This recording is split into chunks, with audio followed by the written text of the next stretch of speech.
Something by C চ্যানেলে তোমাদের সবাইকে স্বাগতম। চলে এসেছি নতুন একটা ভিডিও নিয়ে। আর আজকের ভিডিওতে আমরা নবম শ্রেণীর গণিত বইয়ের সপ্তম অধ্যায় অর্থাৎ কৌণিক দূরত্ব পরিমাপে ত্রিকোণমিতি অধ্যায়টির তৃতীয় পর্ব নিয়ে আলোচনা করব। তো চলো শুরু করা যাক।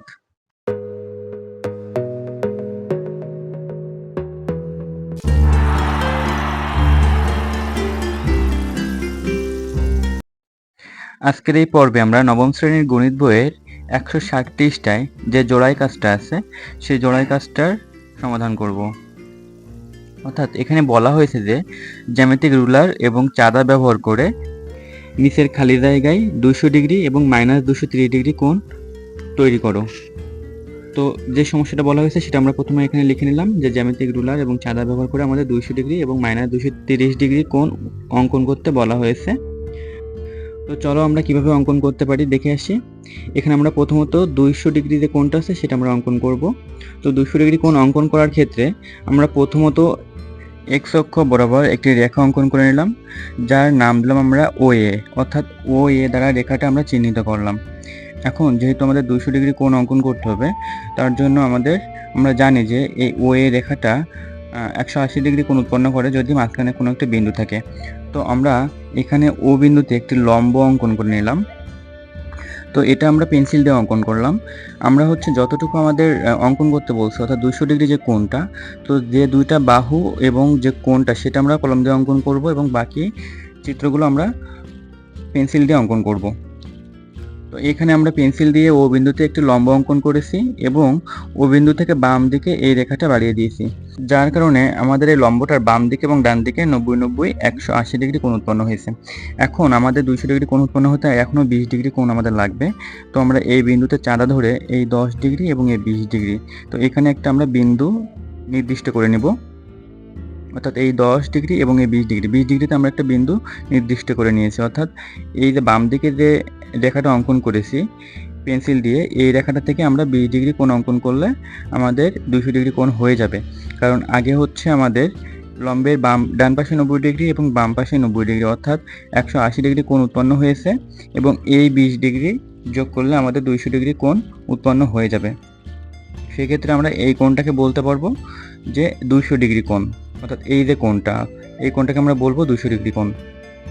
এবং যেহেতু এটা ধনাত্মক কোণ, তাই আমরা উপর থেকে বা ঘড়ির বিপরীত দিকে কল্পনা করব। অর্থাৎ এখানে যে কোণটা দিচ্ছি আমি এখন লাল কালি দিয়ে, এই কোণটাকে আমরা বলবো 200 ডিগ্রি কোণ। কারণ বুঝতেই পারতেছো, লম্ব উপরে একটা লম্ব আছে ও বিন্দুতে, যার ডান পাশে 90 ডিগ্রি এবং বাম পাশে 90 ডিগ্রি, এই 180 ডিগ্রি এবং নিচে 20 ডিগ্রি আমরা চারা দিয়ে অঙ্কন করে নিয়েছি। তাহলে এই তিনটা যোগ করলে হবে 200 ডিগ্রি। তো আমরা এখানে 200 ডিগ্রি কোণ অঙ্কন করলাম। এখন আমরা 230 ডিগ্রি কোণ অঙ্কন করব। তো 230 ডিগ্রি কোণ অঙ্কনের ক্ষেত্রে আমরা একইভাবে OA একটা রেখা অঙ্কন করে নিলাম। এই রেখাটার আমরা OA দ্বারা চিহ্নিত করব। তো এই বিন্দুতে O এবং এই বিন্দুতে আমরা A চিহ্নিত করব। এখন যেহেতু এই কোণটা -230 ডিগ্রি, অর্থাৎ আমাদের কিন্তু ঘড়ির কাঁটার দিকে ঘুরতে হবে। তো তার জন্য আমাদের হিসেবটাও হবে উল্টা বরাবর। অর্থাৎ এখানে আমরা লম্বলম্বী যে রেখাটা আঁকছিলাম, সেই লম্বালম্বী রেখাটা কিন্তু আঁকছিলাম কিন্তু উপরে 200 ডিগ্রি কোণের ক্ষেত্রে। কিন্তু যেহেতু এখানে -230 ডিগ্রি কোণ, তাই লম্বালম্বী যে রেখাটা সেটা আমরা নিচে আঁকবো, অর্থাৎ এই পাশে আঁকবো, ওই রেখার নিচে। এখন এই ওই রেখার সাথে এই লম্বটা এখানে 90 ডিগ্রি কোণ উৎপন্ন করে এবং একইভাবে এই পাশেও 90 ডিগ্রি কোণ উৎপন্ন করে। এখানে 90 ডিগ্রি কোণ উৎপন্ন করে এবং এখানেও 90 ডিগ্রি কোণ উৎপন্ন করে এই লম্বটা। তাহলে একইভাবে আমরা এখানেও 180 ডিগ্রি কোণ ধরে নিতে পারি। তাহলে 180 ডিগ্রি কোণ আমাদের হয়ে গেছে অঙ্কন করা। এটা যদি আমরা চাঁদার ক্ষেত্রে খেয়াল করি তাহলে দেখব যে এখান থেকে শুরু হয়েছে এবং এই পর্যন্ত 90 ডিগ্রি এবং এইখান থেকে এই পর্যন্ত 180 ডিগ্রি। তো আমরা বলতে পারি যে নিচে আমাদের 180 ডিগ্রি কোণ উৎপন্ন হয়েছে। এখন আমাদের টার্গেট -230। এখানে কিন্তু এই যে নিচে 180 ডিগ্রি কোণ উৎপন্ন হয়েছে, এটা কিন্তু -180 ডিগ্রি কোণ উৎপন্ন হয়েছে, শুধু কিন্তু 180 ডিগ্রি কোণ উৎপন্ন হয়নি। তো আমাদের টার্গেট -230।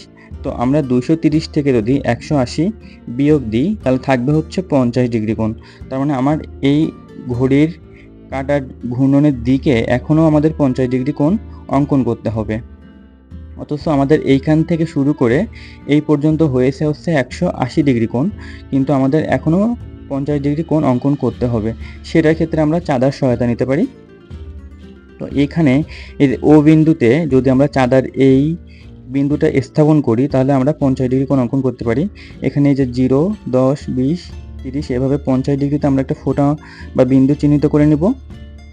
নিয়ে সেই এইখানে যে বিন্দুতে আমরা লম্ব অঙ্কন করছিলাম সেই লম্ব বরাবর ওই বিন্দুতে আমরা স্কেল ধরে একটা মোটামুটি একটা রেখা অঙ্কন করে নেব, মোটামুটি দৈর্ঘ্যের একটা রেখা অঙ্কন করে নেব, যেটা হচ্ছে এই ওই বিন্দুতে যে পেন্সিল দিয়ে আমরা যে রেখাটা অঙ্কন করছিলাম যার সাথে 50 ডিগ্রি কোণ উৎপন্ন করে।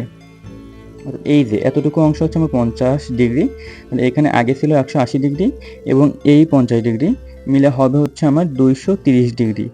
এবং যেহেতু এটা হচ্ছে ঘড়ির কাঁটার বিপরীতে না, ঘড়ির কাঁটার দিকে, অর্থাৎ ঘড়ির কাঁটা যেদিকে ঘুরে সেই দিকে, তাই হচ্ছে আমরা এটাকে বলতে পারি -230 ডিগ্রি।